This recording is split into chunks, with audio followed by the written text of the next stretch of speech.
Bonjour à toutes et à tous et bienvenue sur la chaîne Pure Hardware pour une nouvelle vidéo, cette fois-ci un unboxing. Et c'est l'unboxing, comme vous pouvez le voir, du Corsair Gaming Void en USB évidemment, avec une LED RGB. C'est un casque micro fait pour les gamers comme l'indique le nom de Corsair Gaming, de la marque donc Corsair. Donc commençons tout de suite. Sur la boîte, nous pouvons d'abord voir que, excusez-moi des petits reflets, que le casque est en Dolby 7.1 au niveau des écouteurs, des oreillettes. Nous pouvons voir bien ici, attendez, je vais prendre la caméra, hop.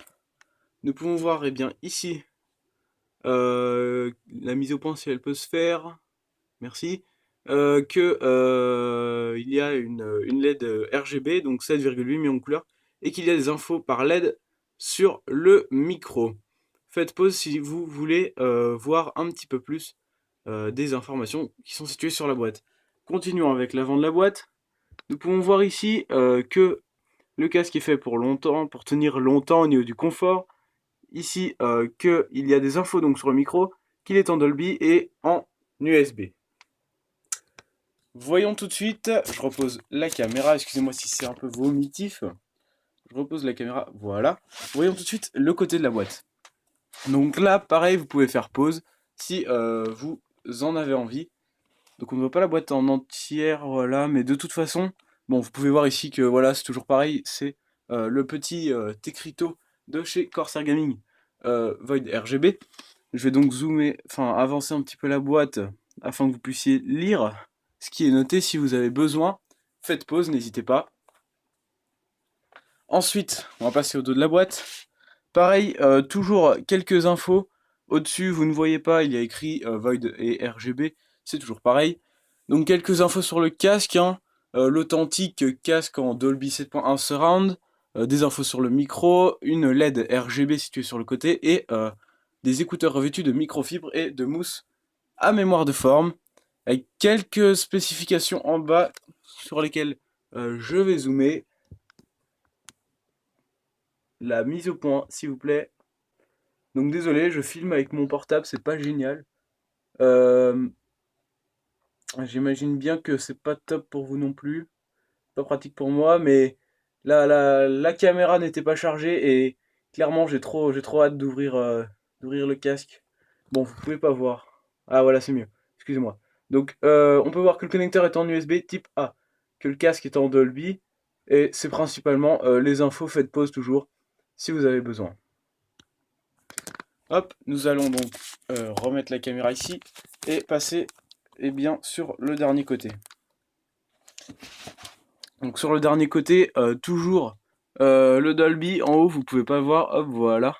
D'ailleurs, vous pouvez voir que j'ai un magnifique papier peint, hein, très, très classe, papier peint marsupilami. Voilà donc. Ensuite, les infos sur le micro, toujours. En fait, ça se répète hein, sur les côtés, comme on peut le voir.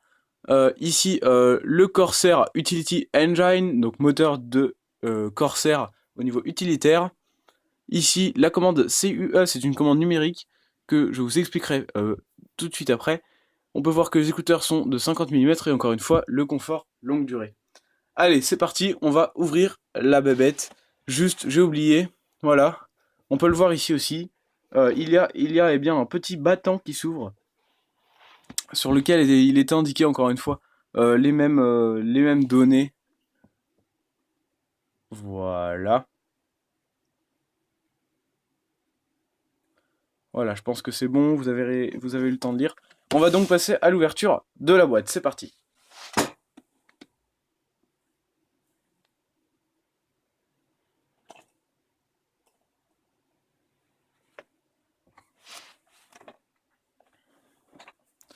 Donc voilà comment est le casque à la sortie de la boîte, à l'intérieur de la boîte.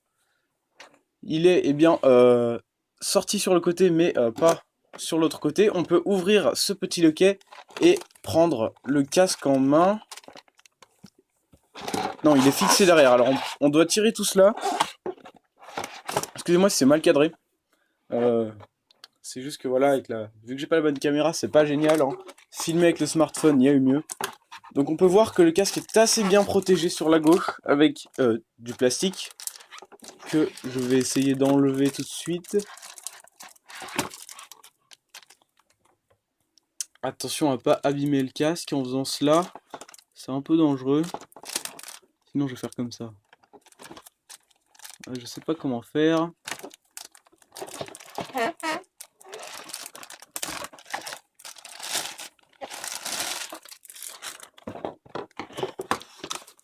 Nous pouvons voir qu'il est attaché par derrière.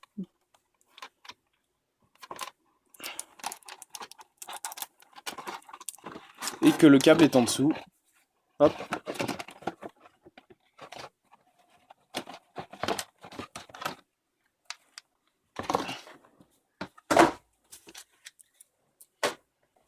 Donc voilà le casque. Donc on peut remarquer bien qu'il est assez joli. Sur l'écouteur droit, il y a un petit film qu'on va enlever de suite. Hop, voilà.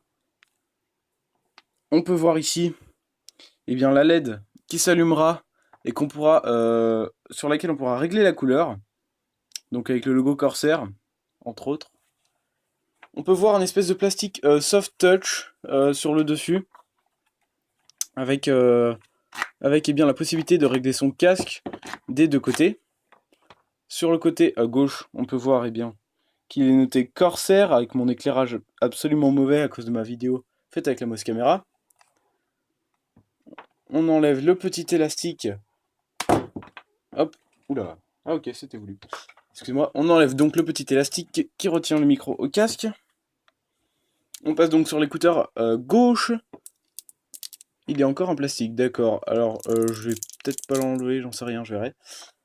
On peut retrouver la LED. Encore une fois, la LED RGB ici.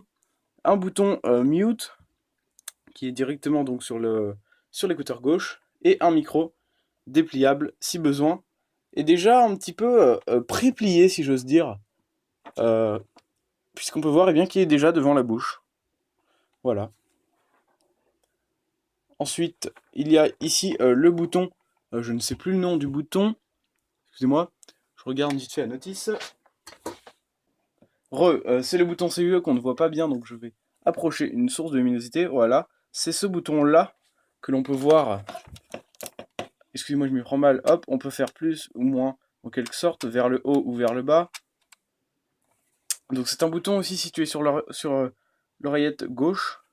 Je vais reposer ma source lumineuse. Et donc c'est un bouton qui sert eh bien, à changer les paramètres audio. Je vais donc replier le micro.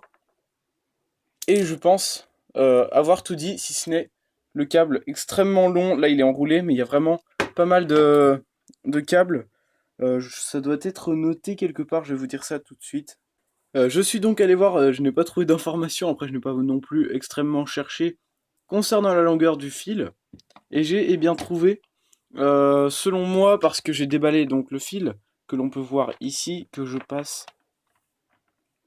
Voilà, et on arrive à l'embout USB donc. Je pense que le fil fait 1 mètre, 5 à 2 mètres. D'ailleurs, on peut enlever, il y a un petit cache sur l'USB. C'est de l'USB 2.0 pour alimenter ce casque. Donc voilà au niveau de l'équipement. De plus, dans la boîte, il y a une notice pour comment débuter en quelque sorte avec ce casque, puisqu'il faudra certainement installer un logiciel. Je ne l'ai pas encore installé, mais de toute façon, je vais vous le dire. Hop, donc voilà pour la notice. Et il y a, je la mets dans le bon sens, une garantie. Une garantie voilà, de chez Corsair. Donc voilà, et bien pour ce casque en fiche technique, je vais maintenant le mettre et vous passer un extrait audio. A tout de suite, les amis. Donc voilà, je suis avec le casque Corsair Gaming Void et j'ai oublié de dire que c'était la Carbon édition. Du coup voilà, vous pouvez entendre que le micro est pas mal. Il y a quelques petits grésillements, si j'ose dire, quelques petits souffles d'air. On entend un peu le souffle d'air. Regardez, on peut un peu entendre le souffle d'air. C'est pas très gênant, mais voilà. Donc le driver selon moi est un petit peu difficile à configurer, disons qu'il est difficile à prendre en main, mais qu'une fois qu'il est pris en main, il n'y a pas de souci. Donc voilà, je pense que c'est un bon casque. Je vais le tester, voilà, et puis je vous dirai peut-être plus tard ce que j'en pense. En tout cas, pour le moment, voilà, c'est un bon casque selon moi, de ce que j'en ai vu. Il englobe bien les oreilles, il se branche en USB, et l'éclairage sur les côtés est assez sympa puisqu'il est personnalisable dans 16,8 millions de couleurs. Donc voilà, merci d'avoir regardé la vidéo. Encore désolé pour la qualité vidéo, l'affichage un peu médiocre, la façon de filmer n'était pas géniale parce que la caméra n'était pas chargée, mais j'avais assez envie, j'avais assez hâte comment dire, de déballer ce casque quoi et de l'essayer. Donc voilà, j'espère que ça vous plaira, que ça vous aura plu plutôt, et je vous dis à la prochaine sur Pure Hardware. Ciao ciao.